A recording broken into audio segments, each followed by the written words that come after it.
Yes ma'am. थोड़ा सा ही रह गया है और ये चैप्टर फिर खत्म। ठीक है, नेक्स्ट है टॉपिक आपका लास्ट टॉपिक,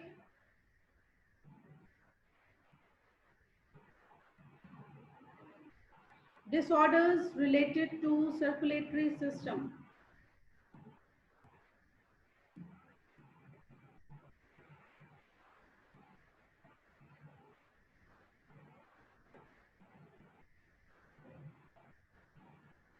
कौन कौन सी डिजीजेस हैं? डिसऑर्डर्स मींस डिजीजेस हैं जो कि सर्कुलेटरी सिस्टम से रिलेटेड हैं। सबसे कॉमन हर एक के घर में जिसका एक पेशेंट होता है, that is hypertension. What do you mean by hypertension? जिसको आप कॉमन लैंग्वेज में कहते हैं कि ब्लड प्रेशर बढ़ गया, बीपी बढ़ गया। ठीक है, इसको हम मेडिकल टर्म्स में बोलते हैं हाइपरटेंशन। हमने प्रीवियस लेक्चर में पढ़ा था कि 120/80 मिलीमीटर ऑफ मर्करी, ये प्रेशर जो है this is normal blood pressure. अगर ये ब्लड प्रेशर बढ़कर 140/90 मिलीमीटर ऑफ मर्करी या इससे ज्यादा होता है तो उसको हम कंसीडर करते हैं इनटू हाइपरटेंशन। इसका मतलब क्या है? उसको हाइपरटेंशन है। ठीक है, तो हाइपरटेंशन बेसिकली जो है इसको कहा जा सकता है साइलेंट किलर, क्योंकि ब्लड प्रेशर जो है वो धीरे धीरे हमारे ऑर्गन्स को डिस्ट्रॉय करता है। कैसे? आप इसको ऐसे इमेजिन करो कि जैसे आप जो है प्रेशर से किसी के ऊपर पानी डाल रहे हो। एक पाइप है जो कि बहुत ही, उसका डायमीटर बहुत ही पतला है और पीछे से पानी जो है उसमें बहुत ही ज्यादा प्रेशर से आ रहा है। तो अब क्या होगा? इतनी तेजी से जो पानी आ रहा है वो आपके जिस ऑर्गन पर जाकर टच होगा उस ऑर्गन को नुकसान पहुंचाएगा ही पहुंचाएगा। ऐसा ही ब्लड प्रेशर जो हमारी बॉडी में बढ़ता है उस केस में होता है। हमारी बॉडी में जो वेसल्स हैं, आर्टरीज, उनका काम क्या है? बॉडी के हर एक ऑर्गन को ब्लड सप्लाई करना, राइट? तो ये ब्लड सप्लाई अगर बहुत तेजी से होगी तो उस ऑर्गन को नुकसान पहुंचेगा। और हाइपरटेंशन की वजह से ज्यादातर हार्ट सबसे पहले इफेक्ट होता है एंड देन किडनीज, और ये दोनों के ही फेलियर या खराब होने की वजह से ही किसी पर्सन की डेथ भी हो सकती है। ठीक है, so this disease is hypertension. एक हाइपरटेंशन होती है जो हमें एज के साथ होनी होती है। जैसे अगर एज 40 प्लस है, 40 साल के ऊपर के लोग हैं, उनका ब्लड प्रेशर 140/90 या 130/90 होगा ही होगा, बढ़ता जाएगा। जैसे जैसे हमारी एज बढ़ती है वैसे वैसे ये ब्लड प्रेशर बढ़ता है। इसके लिए एक जो मेडिकल टर्म्स में जैसे ईडियम्स होते हैं, कहावत है, a man is as old as his arteries. हम उतने ही पुराने हैं जितनी हमारी आर्टरीज पुरानी है। आर्टरीज की एज से हम अपनी एज निकाल सकते हैं। आर्टरीज के अंदर जो है उसकी जो वॉल्स हैं, हम सारी उम्र जो भी ऑयल कंज्यूम करते हैं, ठीक है, जो भी हम घी तेल खाते हैं, जितनी भी चीज़ें फैट वाली हम लेते हैं, वो सब चीज़ें यहाँ पर डिपॉजिट हो जाती हैं। आप चाहे जितना मर्जी हेल्दी फूड लें, कहीं ना कहीं हर चीज़ में फैट तो होता ही है। अब आप सुनकर ही हैरान होंगे कि अगर आप पालक खा रहे हो, ठीक है, तो पालक के अंदर भी फैट है। हर चीज़ के अंदर फैट होता है। तो अगर आप घी तेल बेसिकली टिपिकली घी तेल नहीं भी खाएंगे तो भी फैट तो आपकी बॉडी के अंदर पहुंचेगा ही। और विद एज जो ये फैट है, ये अंदर इसकी डेपोजिशन जो है वो बढ़ती जाती है। अब ये फैट की डेपोजिशन जो है अंदर बढ़ती गई और ये जो आर्टरी है इसकी जो ये सेंटर में जो ल्यूमन है, जो खाली जगह है, ये कम होती गई। मतलब एक पाइप जो पहले चौड़ी थी जिसमें से पानी आना था, वो पाइप चौड़ी थी, अब वो पाइप का जो डायमीटर है वो एक तरह से कम हो गया। अब इसमें से पानी निकलने की जगह जो है वो कम है। ठीक है, अगर आपको भी नॉर्मली चौड़ी पाइप से पानी डालने कोई फर्क नहीं पड़ेगा और तेजी से पानी आ रहा है, पतली पाइप होगी तो ऑब्वियसली आपको नुकसान पहुंचेगा, स्किन पे दर्द होगी जब पानी ऊपर जो है वो लगेगा। तो ऐसे ही ऑर्गन्स पर भी होता है। तो जैसे जैसे एज बढ़ती है ये डेपोजिशन बढ़ती है और ब्लड प्रेशर बढ़ता है। तो इतना ब्लड प्रेशर होना हम 40 प्लस के बाद नॉर्मल मानते हैं। लेकिन अगर 140/90 से अबव जाता है तो इसका मतलब हाइपर टेंशन है, ठीक है। और जो लोग ज्यादा फैट खाएंगे उनके अंदर छोटी एज में जल्दी से डेपोजिशन होगी और ये डिजीज और ज्यादा जल्दी जो है यंग एज में निकल कर आएगी। ट्रीटमेंट इसका क्या है? ट्रीटमेंट है इसका डाइट। अपने खाने में फैट यानी कि ऑयल, घी एंड सॉल्ट, इन चीज़ों को रिस्ट्रिक्ट किया जाए, कम किया जाए, कंपैरेटिवली पहले से जितना भी ले रहे हैं उससे अमाउंट में कम कर दिया जाए, ठीक है। और अगर एज ज़्यादा है और ये डाइट जो है सारी उम्र खाई है और अब हाइपरटेंशन की प्रॉब्लम है, हाइपरटेंशन भी ज़्यादा है, तो इस केस में अब मेडिसिन आएंगी। ऐसी मेडिसिन जिनको हम बोलते हैं एंटी हाइपरटेंसिव्स ड्रग्स, वो मेडिसिन जो कि हाइपरटेंशन के अगेंस्ट काम कर रही है, एंटी हाइपरटेंसिव ड्रग्स। सेकेंड जो डिजीज है सर्कुलेटरी सिस्टम से related, that is CAD। CAD is coronary artery disease.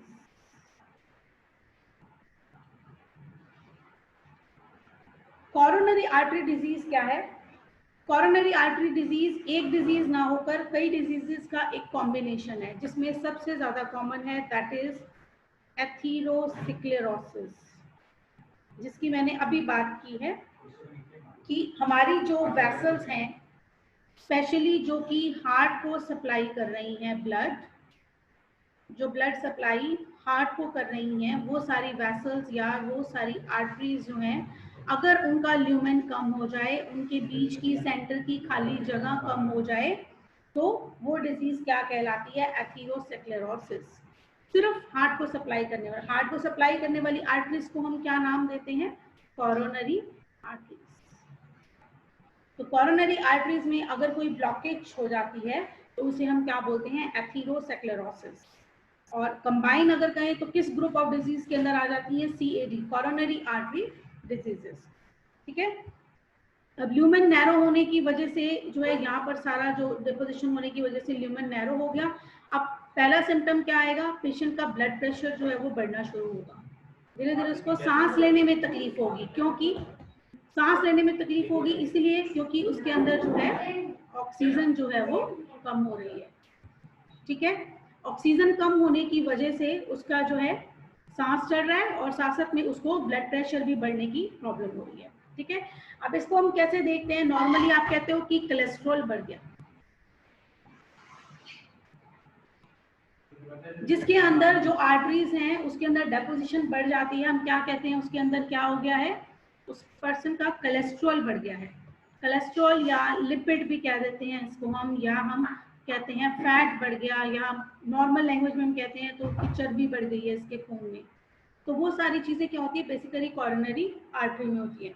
आपने नॉर्मली ऐसा सुना होगा कि डॉक्टर्स जो हैं वो बोलते हैं कि आपके जो है 90% ब्लॉकेज है आर्टरी में, 99% ब्लॉकेज है आर्टरी में, आप जी बाईपास सर्जरी कराएं, अभी के अभी आपके स्टेंट्स डलेंगे, या आप आसपास लोगों का ऐसा होते हुए सुनते भी हैं।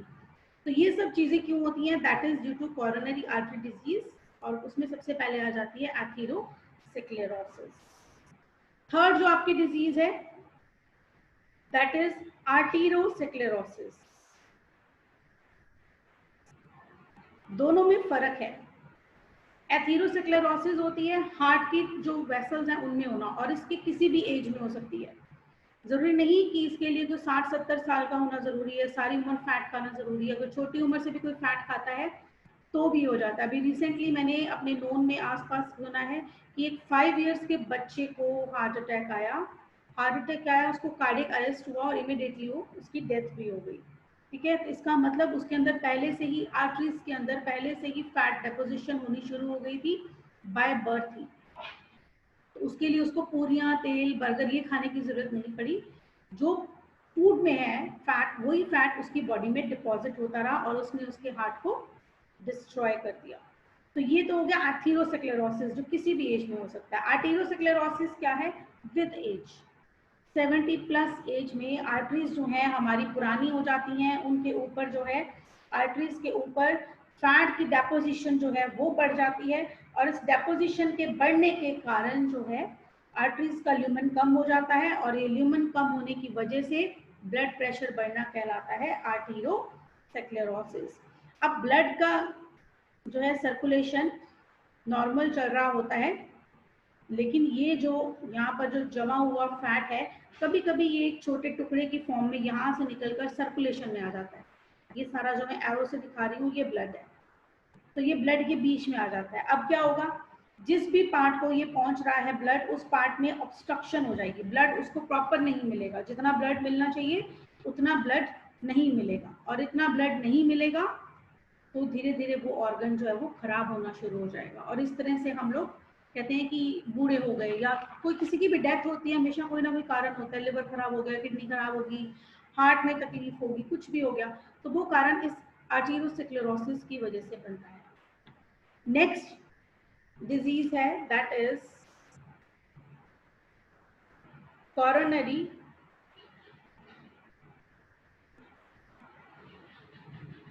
Heart disease.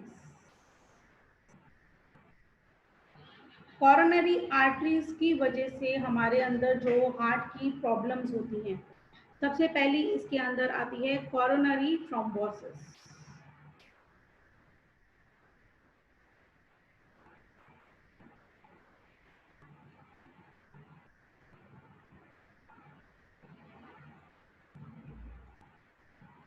कोरोनरी आर्टरी के अंदर थ्रोम्बस का बन जाना। थ्रोम्बस क्या होता है? थ्रोम्बस जो मैंने आपको अभी बताया कि ये आर्टरी है, और इसमें जो ये फैट डेपोजिट हुआ है सारा, ये फैट का छोटे छोटे जो पीसेस हैं, एक दो या ज़्यादा भी अंदर जो है वो इकट्ठा हो जाना, इसकी वजह से यहाँ पर ऑब्स्ट्रक्शन भी हो सकती है। ये तो हुआ अगर इतनी इतनी जगह पड़ी है तो यहाँ से ब्लड निकल जाएगा, लेकिन अगर ये पूरा इस तरह से ब्लॉक कर दे तो क्या होगा, ब्लड का रास्ता खत्म। किसके ब्लड का रास्ता खत्म? कोरोनरी आर्टरी के। कोरोनरी आर्टरी ने ब्लड किसको देना था? कोरोनरी आर्टरी ने ब्लड देना था हार्ट को, जिसका काम क्या है, पूरी बॉडी को ब्लड पहुंचाना। हार्ट का खुद का ब्लड यानी कि ऑक्सीजन और फूड वाला ब्लड उसको कौन पहुंचाती है? Coronary artery. और फिर हार्ट जो है बाकी बॉडी के ऑर्गन्स को वो ब्लड जो है वो पंप करके देता है। Who is this? आप लोगों को पता नहीं है कि ज्वाइन करने से पहले आप अपने माइक्स जो हैं वो ऑफ कर लें। भारत किसको आना था? भारत का। Make sure it not happen again, ठीक है।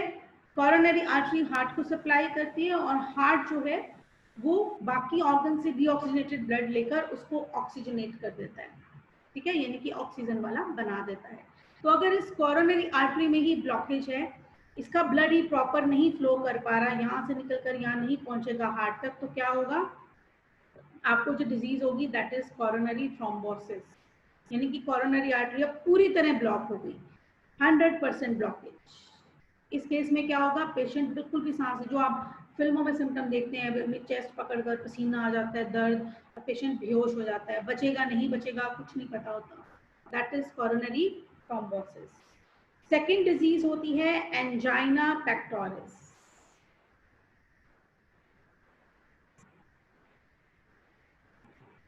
एक चलो वैसे ही नॉलेज के लिए बता रही हूँ कि कोरोनरी थ्रोम्बोसिस, या किसी को भी कभी ऐसे सिम्टम आए कि चेस्ट पेन हो रही है, आपको लगता है कोई एज्ड पर्सन है आपके घर में जो बीमार रहता है, या जिसका ब्लड प्रेशर कई सालों से बढ़ता आ रहा है, और आप देखते हैं कि वो सडनली कहते हैं कि मुझे घबराहट हो रही है, मुझे पसीना बहुत आ रहा है, हल्का हल्का चेस्ट में, खाली चेस्ट में पेन नहीं होता, ये सिम्टम चेस्ट वाला पेन तो हम सिर्फ बुक्स में पढ़ते हैं। एक्चुअल में अगर आप हार्ट पेशेंट्स को देखो तो सिम्टम्स जमीन आसमान का फर्क होता है जो बुक में लिखा होता है।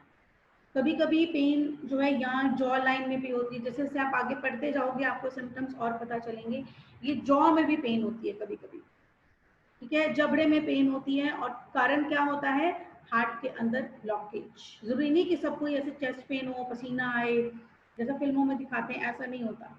ऐसे भी पेशेंट्स आए हैं मेरे पास, मैं आज तक मतलब इस चीज़ को इतनी सरप्राइजिंग है मेरे लिए, इतनी हैरानी वाली बात है कि मेरे पास एक पेशेंट आया था, ये मेरे ना, ये भी राइट की, लेफ्ट नहीं, राइट वाली जो ये स्मॉल फिंगर है ना, इसकी ये फर्स्ट डिजिट में मेरे को बस इतनी जगह में पेन होती है नाखून के आसपास।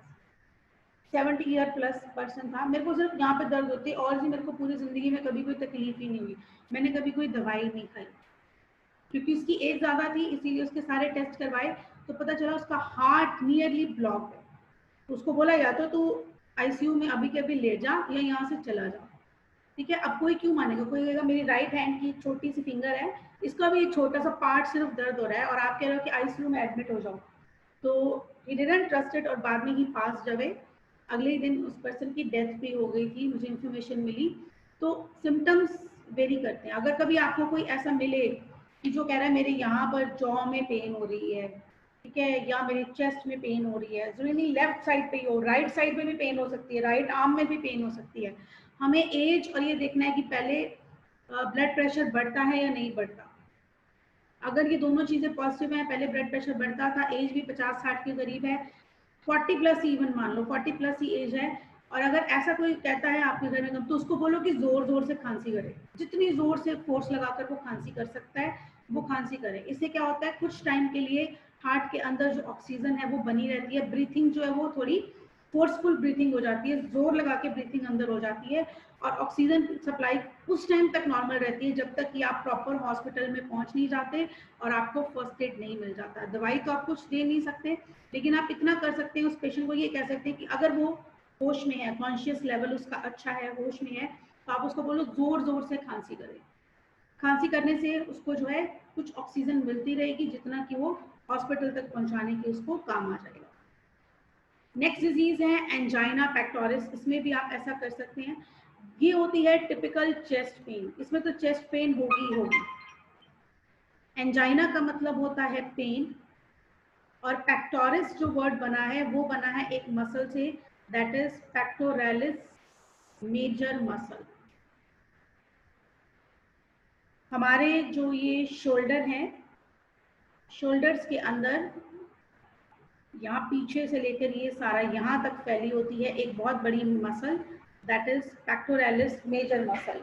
तो जब हार्ट को ब्लड सप्लाई कम होती है, अब एंजाइना के केस में पूरी तरह सप्लाई बंद नहीं हो रही, अब ये वाला केस है, कॉरोनरी आर्टरी के अंदर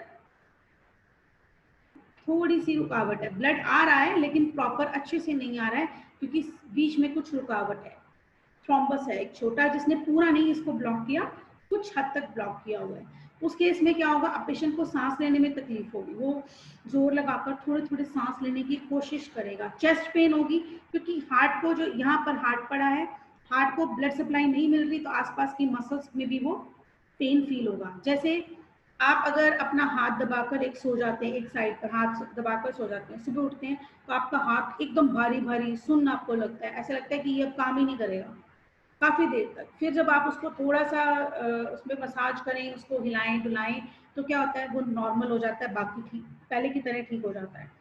ऐसा क्यों, क्योंकि आपने जब उसको दबा दिया तो वहां की सर्कुलेशन रुक जाती है, जिसको हम कहते हैं ना कि अगर हाथ सो गया, पैर सो गया मेरा, तो बेसिकली वो सो गया word that is used for the temporary stoppage of the circulation. कुछ टाइम के लिए सर्कुलेशन जो है वो रुक गई थी, ठीक है। अब जिस पार्ट को सर्कुलेशन नहीं मिलेगी वो पार्ट वैसा फील होगा जैसा आपको सोया हुआ हाथ फील होता है, हैवी हैवी, और ऐसा लगता है कि मेरे कंट्रोल में नहीं है, मैं इससे प्रॉपर फंक्शन नहीं कर पाऊंगा। बिल्कुल ऐसी ही फीलिंग चेस्ट के अंदर होती है, जैसे किसी ने जोर से ऐसे यहाँ पर कोई पत्थर रखा हो टाइट, या बेल्ट से जोर से बांध दिया हो कि अब मैं मूव नहीं कर पा रहा हूँ अपनी इस चीज को, ऐसी फीलिंग होती है, दैट इज एंजाइना पेक्टोरिस। इसमें भी इमीडिएटली हॉस्पिटल ले जाकर ट्रीट किया जा सकता है, जरूरी नहीं कि इससे डेथ हो जाए, लाइफ लॉन्ग जो है पेशेंट को दवाई खानी पड़ती है।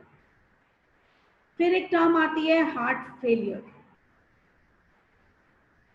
ठीक है, और एक होता है कार्डियक अरेस्ट, दोनों अलग अलग चीजें हैं। हार्ट फेलियर इज डिफरेंट और कार्डियक अरेस्ट इज डिफरेंट, ठीक है। हार्ट फेलियर में क्या होता है, हार्ट फेलियर का मतलब ये नहीं कि हार्ट ने काम करना ही बंद कर दिया और सडनली बंदा मर गया, ठीक है। आप नॉर्मली ऐसे सुनते हो, कहते हैं जिसका हार्ट फेल हो गया तो उसकी डेथ हुई है, नो, हार्ट फेलियर से इमीडिएट डेथ नहीं होती। हार्ट फेलियर में क्या होता है, हमने हार्ट का स्ट्रक्चर पढ़ा है और हार्ट में हमने ये पढ़ा है कि हार्ट का जो लेफ्ट वेंट्रिकल होता है इसकी वॉल थिक होती है, क्योंकि इसके काम क्या है, इसने पूरे बॉडी ऑर्गन्स को ब्लड जो है वो पंप करके देना है। तो लेफ्ट वेंट्रिकल जो है it acts as a motor, जैसे मोटर जो है पानी को पंप कर कर पूरे हमारे टैंक भरती है, सेम ऐसे ही लेफ्ट वेंट्रिकल ब्लड को पंप करके बॉडी के हर एक ऑर्गन को ब्लड देता है। तो अगर लेफ्ट वेंट्रिकल का जो ये पंपिंग एक्शन है, कॉन्ट्रैक्शन रिलैक्सेशन है, इसकी जो पंपिंग एक्शन है, अगर वो कम हो जाए तो उस कंडीशन को हम बोलते हैं हार्ट फेलियर। एक नॉर्मल पर्सन को 65 टू 70% लेफ्ट वेंट्रिकल वर्किंग चाहिए, इससे ज्यादा चाहिए ताकि वो अपने काम आसानी से कर सके। खाली काम ही नहीं, भागना दौड़ना, फिजिकल एक्सरसाइज भी कुछ कर पाए। अगर ये जो लेफ्ट वेंट्रिकल का जो पंपिंग एक्शन है, अगर ये 40% या इससे भी कम हो जाता है, तो इस केस में हम क्या कहते हैं, पेशेंट क्या है, patient is in heart failure. उसका हार्ट फेल हो रहा है, अचानक से नहीं होता है, ये धीरे धीरे ये प्रोसेस चलता है। पेशेंट को पता होता है कि वो हार्ट फेलियर में है, उसको मुश्किल है, उसको सांस लेने में तकलीफ होगी, उसका पेट फूल जाएगा, उसका वेट लॉस होगा, ठीक है, और उसको एक साथ बहुत सारा खाना खाने को भी नहीं देना है, क्योंकि जब हम खाना ज़्यादा खाते हैं तो एकदम से सारी सर्कुलेशन हार्ट पे लोड पड़ जाता है कि हमारे इंटेस्टाइन को सारी सर्कुलेशन दे उस फूड को डाइजेस्ट करने के लिए। जिसका हार्ट पहले ही मोटर कमजोर है, जो काम कर ही नहीं रहा है, अगर आप उस पर लोड ज़्यादा डाल दोगे तो मोटर फेल होगी होगी, ठीक है, that is heart failure. Cardiac arrest क्या होता है, कार्डियक अरेस्ट होता है सडन स्टॉपेज, जो आप नॉर्मली ऐसा सुनते हैं कि अभी वो पर्सन बात कर रहा था, बात करते करते ही जस्ट पास अवे, बात करते करते ही वो खत्म हो गया, दैट इज कार्डियक अरेस्ट। उस केस में क्या होता है कि कॉरोनरी आर्टरीज में क्लॉट चल रहा होता है, फैट जमा है आर्टरीज पे, सालों का फैट है, और अचानक से वो सर्कुलेशन के अंदर आ गया। अब वो सर्कुलेशन में कहीं भी आ सकता है, अगर ब्रेन में आ जाता है तो हम कहते हैं ब्रेन हैमरेज हो गया, आई में आ जाए तो कई बार आईज में हैमरेज हो जाता है, आईज खराब हो जाती है, बॉडी के किसी भी पार्ट में आकर रुक सकता है, लेकिन सबसे ज्यादा ये हार्ट में ही आकर रुकता है, कॉरोनरी आर्टरी में ही जाकर ब्लॉकेज होती है। तो कॉरोनरी आर्टरी में सडनली ये ब्लड के फ्लो के साथ क्लॉट आ गया, ब्लड फ्लो बिल्कुल ही बंद, हार्ट को ब्लड फ्लो एकदम से स्टॉप हो जाता है, बात करते हुए कुछ भी करते हुए अचानक ही खत्म, हमारे पास टाइम भी नहीं होता कि हम उसको हॉस्पिटल लेकर जाएं या उसको बचा सकें, ठीक है। तो एंजाइना पेक्टोरिस ऐसी डिजीज है जिसके अंदर हमारे पास टाइम होता है, पेशेंट को चेस्ट में पेन हो रही है, हम उसको सर्जरी कर कर दवाइयाँ देकर कुछ दिन हॉस्पिटल में रखकर हम उसको ठीक कर सकते हैं, और दवाइयाँ उसकी लाइफ लॉन्ग वो तो चलेंगी ही चलेंगी। लेकिन कार्डियक अरेस्ट में क्या होता है, कार्डियक अरेस्ट में अरेस्ट मतलब सडन स्टॉपेज, कुछ भी अपने वो वर्क कर रहा है और पेशेंट को पहले कुछ आइडिया भी नहीं होता कि मुझे ऐसा कुछ होने वाला है, अचानक ही सर्कुलेशन के अंदर आपको पता है कि 0.8 सेकेंड में पूरा ब्लड हार्ट और पूरी बॉडी में ट्रेवल करके आ जाता है, 0.8 सेकेंड के अंदर वो क्लॉट अचानक से ही कॉरोनरी आर्टरी में आ जाता है और पर्सन खत्म। और हार्ट फेलियर क्या है, लेफ्ट वेंट्रिकल का जो इजेक्शन, उसने जो मोटर की तरह काम करके ब्लड जो इजेक्ट करना है, बाहर निकालना है, एओर्टा को देना है जिससे कि पूरी बॉडी के अंदर ब्लड जाएगा, उसकी वर्किंग का कम हो जाना, ठीक है। और एक और टर्म यूज होती है हार्ट अटैक,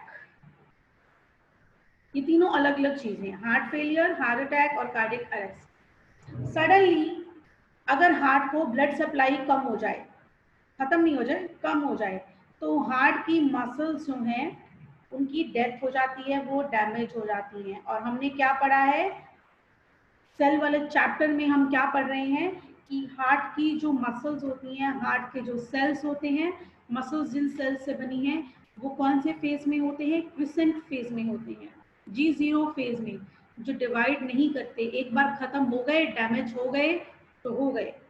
अगर हार्ट को ब्लड सप्लाई कम मिलती है तो हार्ट की जो मसल्स हैं, उसके जो सेल्स हैं वो डैमेज हो जाते हैं।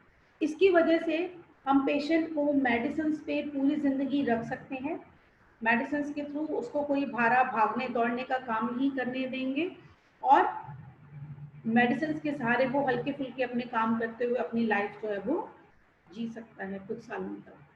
So with this, the chapter ends. अब कोई डाउट है तो आप मुझे बता सकते। डाउट तो नहीं होंगे, मन में क्वेश्चंस आएंगे, पूछो।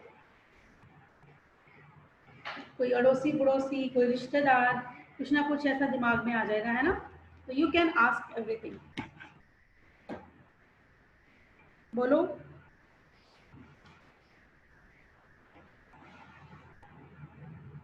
हाँ जी बेटा, बोलो, स्टार्ट करो। मैम लेफ्ट वेंट्रिकल में वो बताया था ना आपने 65 से 70% वो